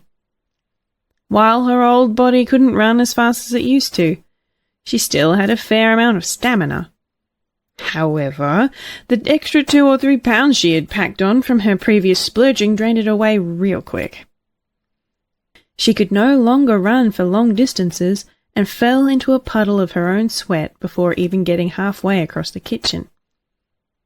She kicked herself for letting her tongue go nuts. Why hadn't she restrained it more? She felt like a stuffed garbage bag. Heavy, smelly, and useless. How did Ambrosia carry such a gut around all the time? If Louise were a cat of her stature, she'd have been sleeping 20 hours a day. As if on cue, Ambrosia barreled through the cat flap in hot pursuit, face covered in hot apple filling. The cat's muscles were all supercharged with sugar, ready to catch 100 mice if need be. Louise wanted to run, but she didn't have the energy left to make her brain work. She couldn't even spare the mental resources to think what Ambrosia would do to her. Eat her? Kick her back out? Make her do the can-can? It didn't really matter. She couldn't outrun a cat in her state. All she had left were her memories. Memories of her life, her family, and all the tasty meals. Unlike when she was in the sandwich, this time she chose to let her final thoughts be happy ones. She didn't have the energy to despair either. She had succeeded in making it home and could at least feel good about her achievement. She was prepared to let the housemaster do as she may. Louise had put up a good fight against Ambrosia, but this time she was truly out of options. Since she'd returned to the house once, it was unlikely Ambrosia would choose to risk another banishment. This time she was dinner for sure. Or, since it was Ambrosia, a light pre-meal snack at least. The last thing she expected was for her uptight, cat-phobic daughter to butt in on her moment, dashing in between the two with a single cherry in her paws. As it turned out, Ambrosia didn't expect it either. Louise's serenity collapsed in on itself the second she realized what was happening. What was that crazy girl doing? Why was she outside the mouse hole? Why was she holding the Thrushwood family sword? Louise averted her gaze to Ambrosia, and much to her horror, she found the cat had its eyes on a new target. She couldn't let this happen. Above all else, she had to protect her daughter. Finding her feet again, Louise rushed up to Ambrosia's face, grabbing her whisker to pull those watchful eyes away from anything red. She put on a false act of bravado, throwing out a number of weight-based insults and likening Ambrosia to a number of different barnyard animals. She tried insisting that Ambrosia was just an overstuffed kitten that hadn't yet been weaned. She claimed Ambrosia needed to stuff herself into a mouse hole somewhere before a real cat showed up. All of it went in one ear and out the other. Nothing could pull the cat's eyes away from her new target. Morgan was holding food. Ambrosia's food. Louise wiped her glasses to make sure they weren't playing tricks on her. She knew Ambrosia loved her food, but she never could have guessed the cat had such a one-track mind. Louise thought that a little ego jabbing would make Morgan a shadow in the cat's mind, but that couldn't have been further from the truth, as Ambrosia got her food-obsessed rear in gear for a good old-fashioned mouse chase. Morgan led Ambrosia throughout the living room as if dragging her by a string. Onto dressers, over tables, across the couch, and onto the curtains. Morgan skillfully dodged each of the cat's advances, waving the cherry she had skewered with her sword to keep the cat's attention. By the time Ambrosia was on the curtains, Morgan was already halfway across the living room's glowing box. With each miss, Ambrosia grew more agitated and more klutzy as a result. Louise could tell just how used Ambrosia was to things going her way. Louise clambered onto a clawed dresser for a better vantage point. The fear for her daughter's safety began to wane as she came to realize Ambrosia was still 1,000 years too young to catch a mother of 5 rambunctious children. Pitting that kind of energy against a mere cat was almost unfair. However, what perplexed Louise wasn't Morgan's agility, but her courage. She couldn't shake the image of that scared little girl cowering under her covers all those years ago. To go from that to serving as live bait to a mad tigress seemed so improbable. It seemed more like something Adam would do. Or Davy. Not Morgan. What had possibly inspired her to carry out such a crazy stunt? Finding no answer and seeing nothing she could really do, Louise decided to kick back and watch the show. Poor Ambrosia. She may as well have been chasing the laser pointer again. While Ambrosia was neither fast nor agile, one thing Louise couldn't fault her for was her persistence. That cat didn't know when to quit. Even though her chances of catching Morgan were slim, she looked to be attempting to win a war of attrition, exhausting Morgan until she was easier to catch than a stuffed toy.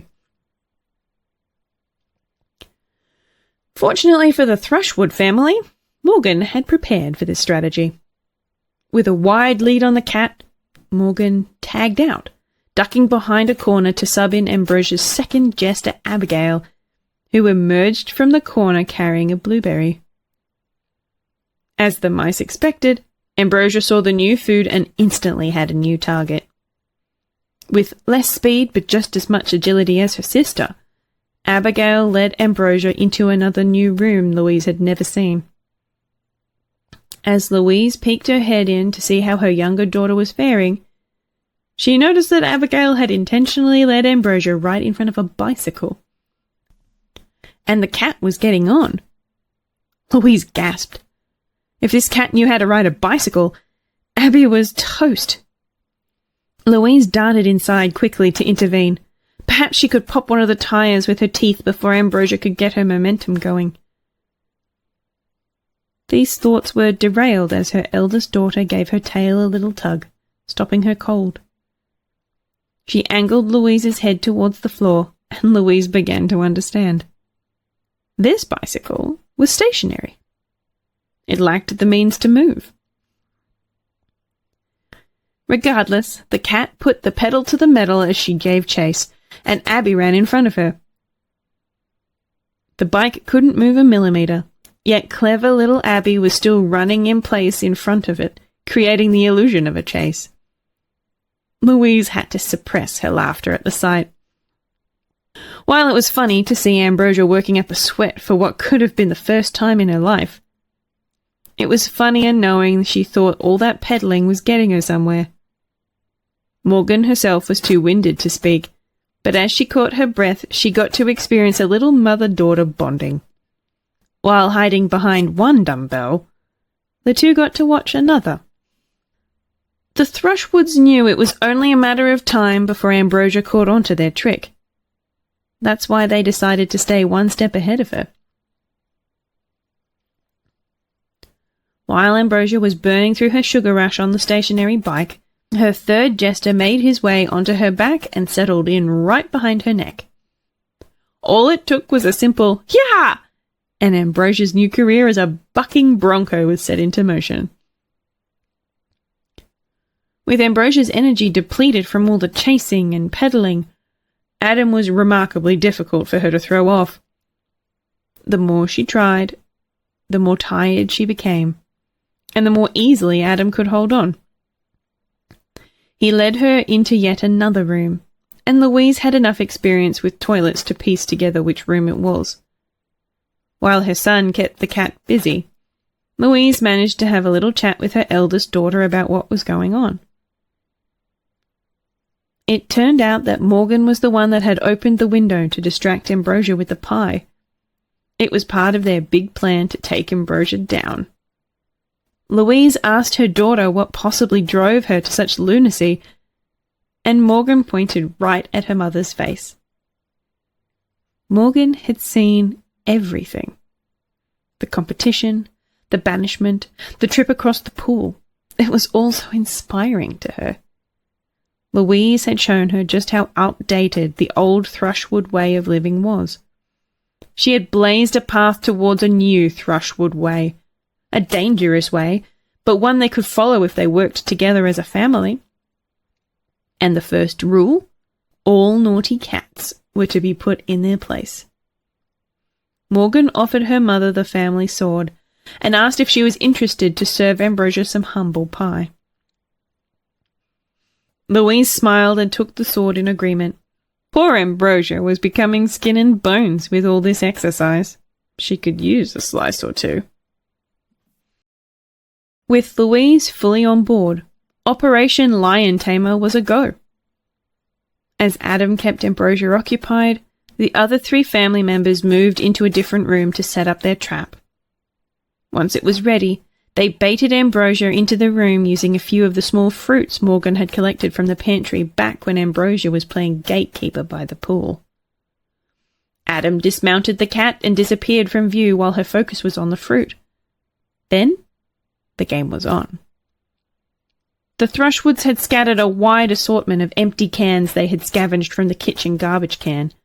With each mouse holding a fruit, they would lure Ambrosia near them and then disappear inside one of the cans. As one would slip out of view, a new mouse would take their place with a new fruit. Thanks to Ambrosia's short-sightedness, she would immediately change targets and focus on them, and the cycle would repeat. The mice endlessly disappeared and reappeared with their fruits, drawing in the cat's attention. And Ambrosia couldn't help but fall for it every single time. With her stamina already drained from the family's previous tricks, it didn't take long before Ambrosia's legs turned wobbly. Sweat was dripping down her face and off her tongue. She would have been hard-pressed to catch a piece of cheese if it was a few steps away from her. With Ambrosia in this state, the Thrushwoods decided to up the pressure. The family moved the cans closer, such that many were in Ambrosia's line of sight at once.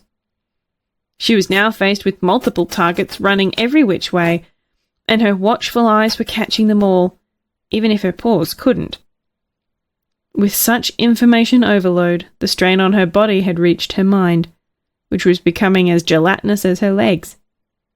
As her movements began to slow to nothing, she couldn't even muster the strength to react as Abigail started taking artistic liberties with her backside. Ambrosia had checked out. Their mission was a success. Louise cheered in celebration. Meanwhile, Morgan took a deep breath.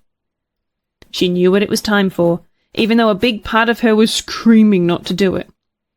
Louise could tell what Morgan was thinking and put her hand on Morgan's shoulder. They both knew it had to be done, and with a nod of approval from her mother, Morgan returned to the mouse hole to bring out her kids. While it would normally be unthinkable to bring her children within a country mile of Ambrosia. The cat in its current state was about as harmless as a bag of marshmallows. Moreover, Morgan wanted to be certain that her children would grow up without the crippling phobia Morgan had as a child. She wanted them to see Ambrosia as a big, lovable teddy bear, and if Ambrosia didn't fit the archetype, then they'd file away all the rough edges until only the cuddly plush centre remained. Handing Elizabeth a grape and setting her loose to play keep-away, Morgan put Sophia on her shoulders and formally introduced her to their new neighbour. Sophia grabbed the cat's big fluffy tail in excitement. She didn't really know what a cat was, but anything this fluffy was begging to have a ribbon placed on it. If only she had one that was big enough. With Ambrosia's legs wobbling like a rickety chair, it was only a matter of time before her butt hit the carpet. Her energy completely sapped, Ambrosia had basically become a doll. She couldn't move, she couldn't think, and she definitely couldn't catch any mice. The Thrushwoods could do whatever they wanted with her. That being said, she wasn't exactly of the right proportions to be booted out the window with a golf club, or even physically pushed out of the room. Once she got her energy back, they'd likely be in the same situation they were in before. It was clear something else needed to be done, and Morgan had an idea what that was. Taking Sophia and Elizabeth with her, she instructed Adam and Abigail to take the cat's measurements, using the tape measure they scavenged while setting up their trap. While those two took the measurements, Louise stayed behind to supervise and make sure Ambrosia didn't come to her senses. It was hard to believe the cat posed such a major threat back when Louise was working alone. All it took was a little family assistance, and the situation went from begging the cat for mercy to figuring out what size underwear she wore. She watched as Ambrosia panted, her long tongue that was once exclusively used to facilitate her eating regiment, now dangling uselessly from her mouth like a sleeping snake. Louise smiled as she watched the sight, but she wasn't feeling a sense of schadenfreude as she might have thought. After all the trials and tribulations the two had gone through that day, Louise had started to grow attached to the big kitty, in the same way she grew attached to her old barn cat friend.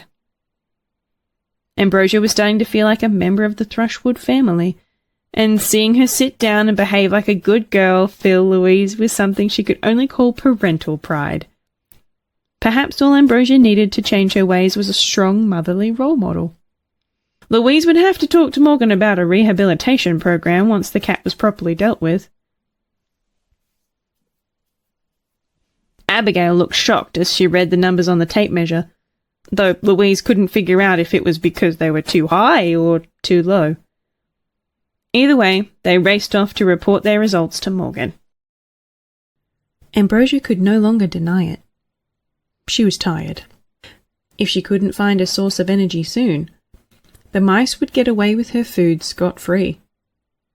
She was currently in the Home Office, and she had already emptied the mini-fridge she kept stashed in there earlier. But the kitchen was still only one room away.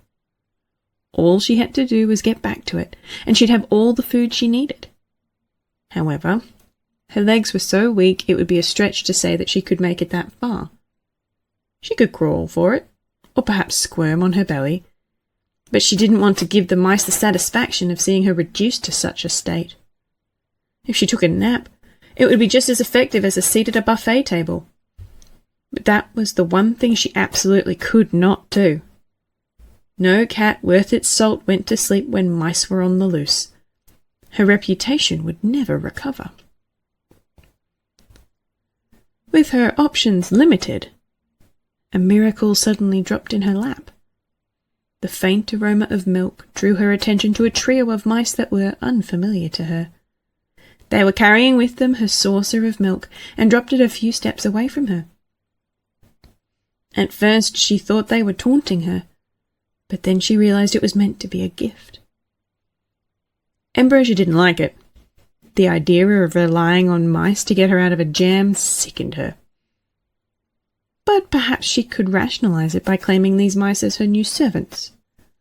Wholly different from the evil mice that wanted to steal her food. Then Ambrosia wouldn't have to worry about showing gratitude or owing them favours. Seeing no better choices available to her, she decided to accept their offer. It was time to refill her tank. Ambrosia only had one thing on her mind. She had to lap up that milk as fast as possible and get back in the game. The longer she was out of commission, the more food those mice would steal. She snatched the bowl off the ground and bathed her tongue in the sweet nectar, gulping it down as fast as she could. As the energy from the milk began to restore her senses, the tiniest squeak drew her attention to her feet.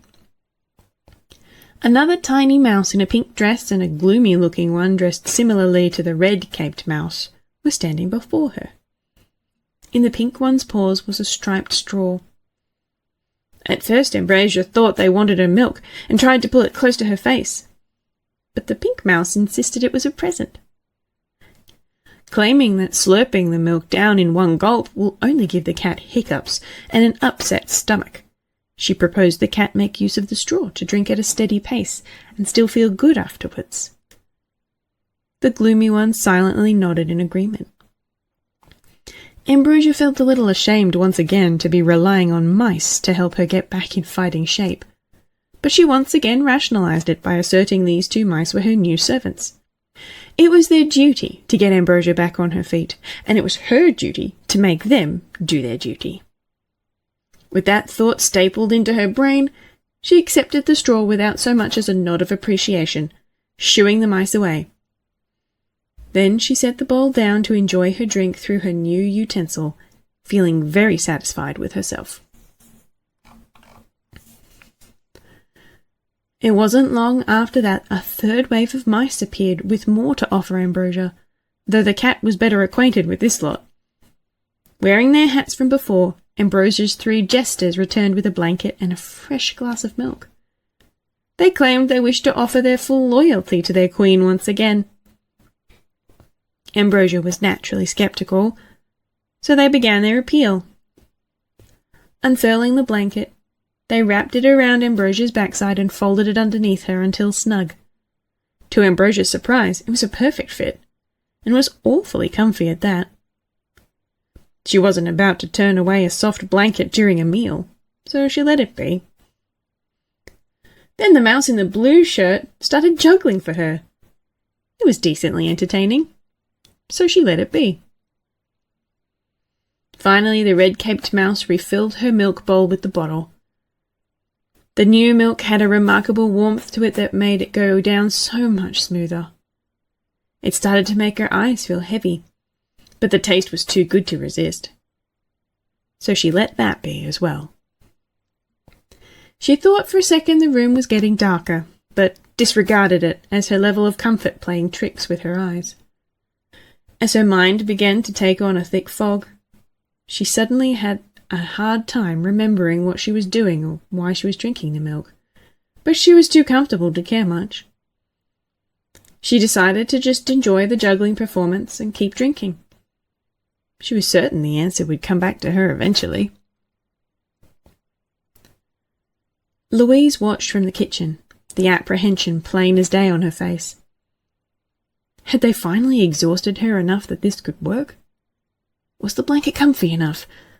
The milk warm enough? The lights dim enough? Louise watched those watchful eyes carefully as they got closer and closer to closing, hoping that for once Ambrosia would let them take a break. Back and forth, Ambrosia was rocked in her blanket. She hadn't even yet noticed that her paws had been tucked snugly inside, turning her into a fully loaded cat burrito. All that remained exposed was her face, and with the straw still in her mouth, she was unhindered to continue slurping up more of the delicious, warm milk. If the milk and rocking weren't enough, one of her 2 rockers began to sing a soft lullaby right into her ear, and at that point Ambrosia's eyes gave up the futile effort of staying open. After a few minutes more of rocking and singing, bubbles began to form in Ambrosia's milk bowl. That clinched it. If Ambrosia was blowing out of a straw that could be used to suck in more sustenance, There was no way she was still awake.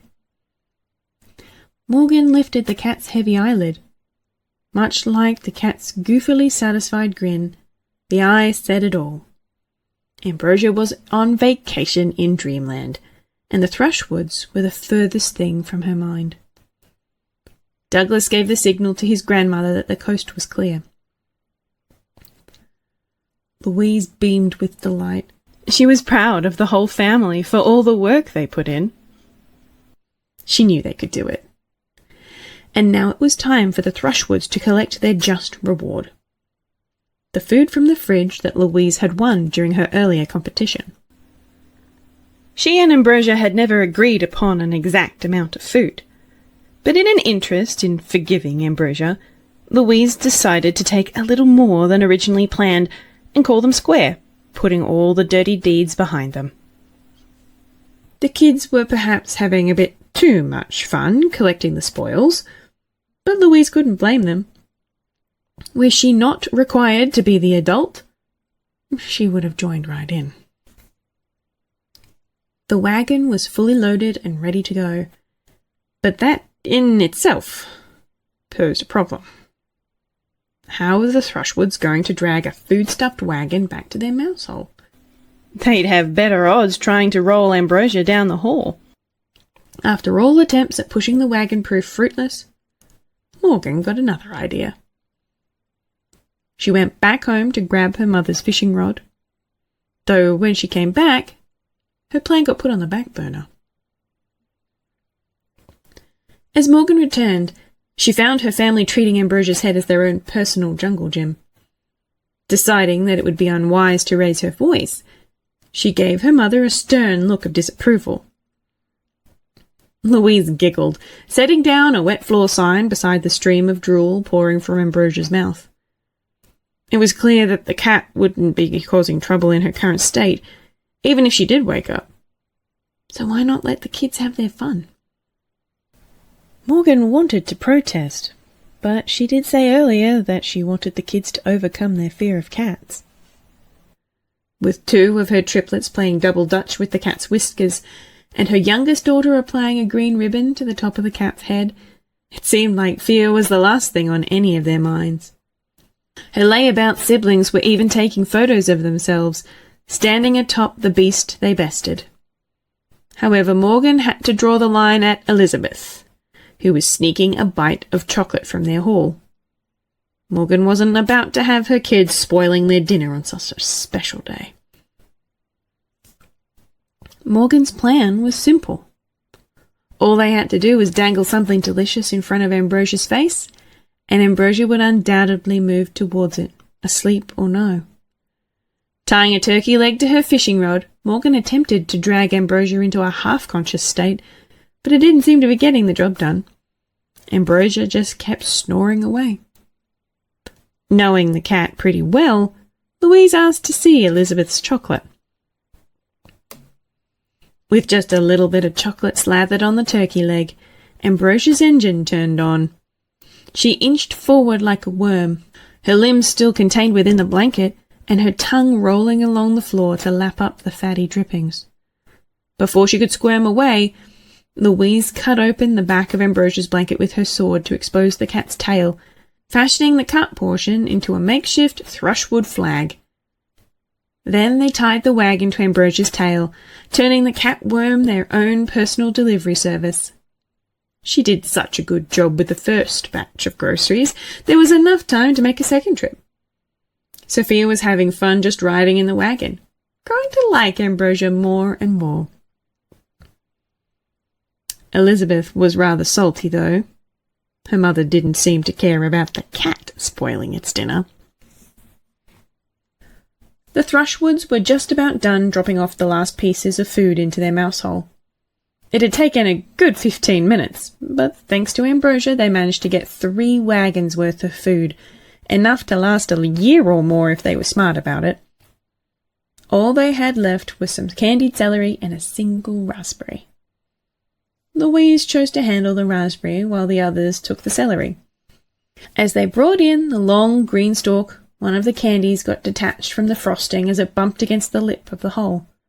Sophia was quick to notice.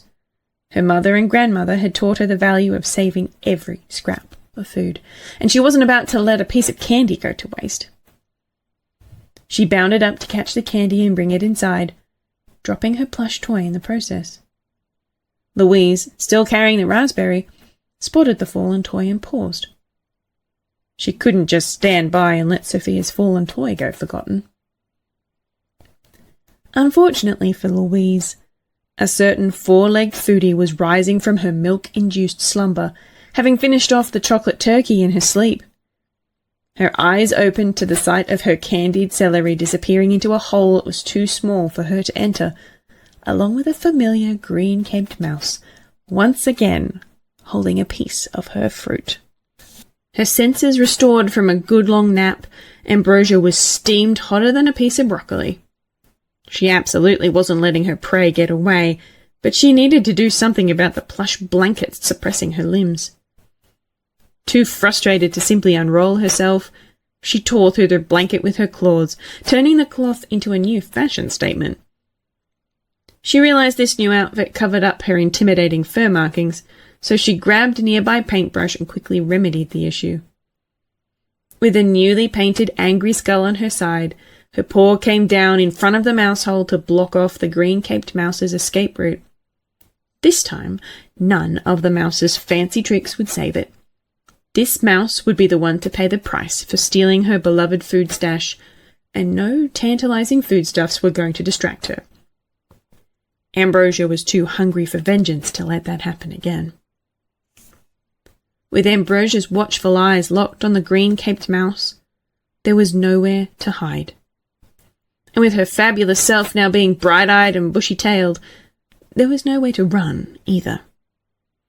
All the mouse could manage was to pull a pitiful-looking toothpick from its side, as if that could do anything. Puffing up her fur as best she could despite the restriction of the blanket, Ambrosia released a mighty roar, baring her sharp fangs as well as she could. The mouse's reaction wasn't as spectacular as Ambrosia was hoping, but she could see the mouse's lips quivering under the pressure. It was only a matter of time before it cracked. All Ambrosia had to do was hold still and look scary until then. Louise could no longer hold in her laughter. Seeing the cat with chocolate smeared on its face and the bow in its hair was silly enough, but the wacky decal she had painted on her blanket was beginning to run, making for an even sillier display. It was like Louise was watching her two granddaughters wearing a big cat disguise, trying to look intimidating while being also unable to resist a cute accessory. Seeing the antics of her grandchildren on such a giant figure created a visual conflict that was just too comical. Louise had no choice but to laugh. She dropped her sword to the ground and held her stomach, trying her best not to fall over. It was impossible for her to feel endangered. After all, how could she be scared of her own grandchild staring her down? Ambrosia wasn't having any of it. There was no way she was finishing off a mouse while it was keeling over laughing at her. If she swallowed such shame, it would surely come rising back up later. As her tunnel vision faded, she realized what the mouse was laughing at. She licked her lips and tasted the chocolate on her cheeks, then noticed the paint running on the sack that encompassed her body. She had to do something about this.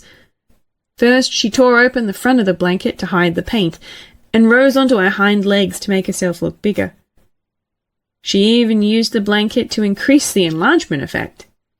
Then she dealt with the chocolate by grabbing a can of whipped cream from the kitchen and spraying her face with it. It covered up her messy face while also making her look crazy and rabid. With this setup, that green-caped mouse was sure to fear her. By the time Ambrosia returned, Louise's first laughing fit led straight into her second. She fell onto her back, rolling with laughter at the silly kitty wearing a blanket like a cape and sporting a whipped cream beard. It was just like her grandsons playing their make-believe game, and the little bit of whipped cream on Ambrosia's whisker ruined any illusion of her looking rabid. Louise just couldn't stop laughing. She had no idea Ambrosia was such a comedian. Ambrosia was turning red in more ways than one. She couldn't believe this mouse was still laughing at her. There had to be some explanation. She gave herself a once-over if there was anything else embarrassing she was missing, until finally spotting the bow on her head. She tugged at it with her paws, but it was tied far too tight for her to remove. She scowled, impatiently tapping her front toes. This called for drastic measures. Ambrosia grabbed the paintbrush and stormed off to prepare.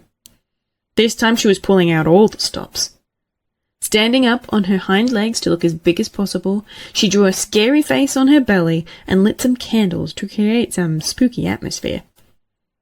She set the candles around herself and made a spooky face to match her belly face, while covering the little bow on her head with the blanket to maximize the scare factor. She made sure there was nothing left to laugh at. The mouse would surely turn pale with fear. Louise put up her paw to beg for mercy. She couldn't take any more of this hilarity. While Ambrosia was busy making herself look scary, she failed to notice that her tail was getting a little too warm. It wasn't until she started smelling the smoke that she finally realized what was happening, and as she ran away in terror, she finally managed to plant some fear in the green-caped mouse's heart. Ambrosia was far too panicked to even think about heading for the nearest source of water, and after her third lap around the living room, Louise could tell she needed help. It would take far too long to drag in a bucket of water, even with the entire family helping out. But as her eye caught on a shiny piece of metal, she realized that would be unnecessary. The air machine Ambrosia was playing with earlier was still in the living room. Louise snapped her fingers as if to say, Eureka! Fire needed air to survive. If she could remove all the air around Ambrosia's tail, it would snuff out the flame in an instant. And if she could put out that fire, it would put her in Ambrosia's good graces for sure. Maybe they could finally put all their bickering behind them. With no time to lose, Louise powered on the air machine and flipped it into reverse, pointing it right at Ambrosia's tail as the cat came around for lap 4. At first, Ambrosia felt a sense of relief as her burning backside suddenly cooled. It was short-lived, however, as the cat soon came to realize there was yet another creature in their house more gluttonous than she was. Ambrosia's gut held out for as long as it could against the vacuum's powerful suction. But eventually, the nature of her feline body gave out and took the shape of its container. By the time Louise shut off the machine, Ambrosia had become a half-cat, half-vacuum hybrid, her fluffy tail sticking out the back to complete the look. She was naturally riled up about her condition, and Louise found it a bit risky to let her out right away, but she promised to set Ambrosia free once the cat calmed down. Before that, Louise had something more important to tell her. Having seen Ambrosia's vulnerable side and realizing just how similar she was to her own family, Louise made her decision. She would adopt Ambrosia as an honorary Thrushwood, warts and all. She knew it would be difficult to integrate a cat into a family of mice, but she was confident they could work out their differences and develop a loving and happy relationship. Louise gave Ambrosia's vacuum tube an accepting hug to seal the deal. Ambrosia was grumpy beyond belief. First, she got sucked into a vacuum, and then a mouse wanted to be her mum. However, with her pride as a cat thoroughly stomped out from her prior embarrassments, she was begrudgingly forced to admit that she was not the mice's superior. And if that was the case, why not accept the offer? Without them being afraid of her, they were no fun as toys. And being a mouse couldn't have possibly been more humiliating than being the mouse's enemy. And so, though one party was much more eager than the other, a new familial bond was formed. While Ambrosia wasn't the sunniest flower in the field, She eventually was able to calm down enough for the Thrushwoods to free her from the vacuum.